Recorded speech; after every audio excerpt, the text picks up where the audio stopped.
crew, walking with it. Assalamualaikum warahmatullahi wabarakatuh. Kita dari kelompok 7 akan membahas soal dari lembar kerja siswa jaringan pertemuan 1. Sebelum itu kita akan memperkenalkan diri. Perkenalkan, nama saya Nur Aini. Perkenalkan, nama saya Maulidea Dwi Salsabila. Perkenalkan, nama saya Nurwasiatul Fitria. Oke. Soal yang pertama akan dibahas oleh Nur Aini. Yang pertama, jelaskan macam-macam jaringan meristem pada tumbuhan. Macam-macam meristem ada 3. Meristem apikal. Yang pertama terdapat di ujung utama, ujung netral, dan ujung akar.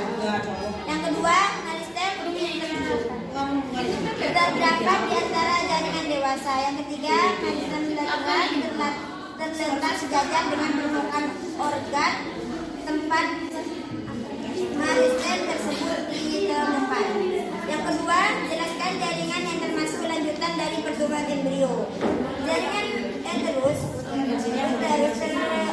tempat bertumbuhnya rahim peserta. Jaringan yang dihidupi janin dan jika akan melahirkan menggunakan jaringan amnion, yaitu dapat digunakan sebagai pelindung atau pelipir. Yang ketiga, apa ciri-ciri jaringan epidermis? Jelaskan fungsinya. Terletak paling luar dan berfungsi sebagai pelindung bagi jaringan yang berada di dalam sel berbentuk balok dan tersusun rapat.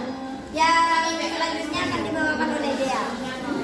Saya akan menjawab soal nomor 4. Jelaskan macam-macam jaringan parenkim berdasarkan fungsinya. Jaringan parenkim, jaringan dasar atau jaringan pengisi, tersebar di seluruh bagian tumbuhan. Berdasarkan fungsinya, parenkim dibagi antara lain menjadi parenkim untuk menyimpan bahan makanan, untuk menyimpan air, dan untuk transportasi. Yang nomor 5, jelaskan dengan tabel perbedaan jaringan kolenkim dan slekerenkim berdasarkan A. Jenis zat penuzun. Kolenkim tidak mengandung lignin, tapi mengandung pektin, selulosa, dan hemiselulosa.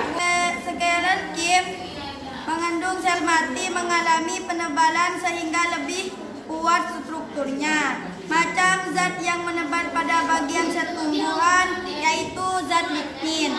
Letak penebalan zat pada bagian sel tumbuhan yaitu dinding sel. Macam-macam jaringan kolenkim dan sklerenkim. Kolenkim angular, lamerar, anular, lakunate. Sklerenkim serabut dan sel batu. Fungsinya kolenkim sebagai jaringan penguat terutama pada organ-organ tumbuhan yang masih aktif mengadakan pertumbuhan dan perkembangan. Fungsinya sklerenkim sebagai penguat bagian tumbuhan yang sudah dewasa serta sebagai pelindung bagian-bagian organ lunak yang ada di dalamnya. Yang nomor 6 dijawab oleh Putri. Soal nomor 6 itu, apa perbedaan antara xilem premier dan xilem sekunder? Xilem premier itu pembuluh xilem yang terbentuk dari prokambium. Sedangkan xilem sekunder itu memiliki parenkim yang berasal dari kambium yang berbentuk fusiform atau berbentuk sel jari-jari. Nah, nomor 7. A. Jelaskan sifat-sifat jaringan meristem, yaitu sifat pluripotensi, totipotensi, dan polipotensi. Sifat pluripotensi itu kemampuan sel untuk menghasilkan bagian sel anakan, namun sel tersebut tidak dapat membentuk suatu organ baru atau pengembangan organisme. Yang kedua yaitu totipotensi. Totipotensi itu merupakan potensi yang dimiliki tumbuhan untuk berkembang menjadi suatu tumbuhan yang utuh. Polipotensi itu merupakan kemampuan sel untuk dapat berdiferensiasi menjadi beberapa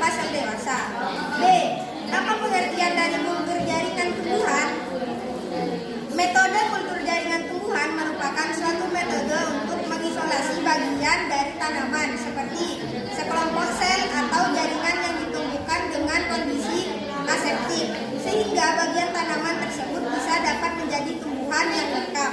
D. Apa kaitan sifat-sifat meristematis jaringan dengan kultur jaringan? Yaitu, jaringan meristem memiliki ciri utama yaitu membelah dan belum terdiferensiasi, sehingga belum memiliki fungsi yang lebih khusus. Maka dari itu, sifat meristematis berkaitan dengan kultur jaringan. D. Bagaimana teknik dari kultur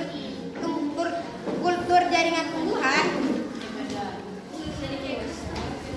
Yaitu memperbanyak secara kultur jaringan dilakukan dengan cara mengisolasi bagian tanaman seperti organ, jaringan, dan kumpulan sel tunggal, sitoplasma. Kemudian menumbuhkan bagian-bagian tersebut dalam media buatan aseptik yang kaya nutrisi dan mengandung zat pengatur tumbuhan. Yang E. Jelaskan macam-macam manfaat kultur jaringan bagi kehidupan manusia. Nah, ada beberapa manfaat kultur jaringan bagi kehidupan di manusia, yaitu melestarikan tanaman hidup. Yang kedua, menghasilkan tanaman yang memiliki sifat yang sama. Yang ketiga, menghasilkan tanaman baru dalam jumlah banyak dalam waktu yang singkat. Yang keempat, untuk menciptakan varietas baru melalui rekayasa genetika. Dan juga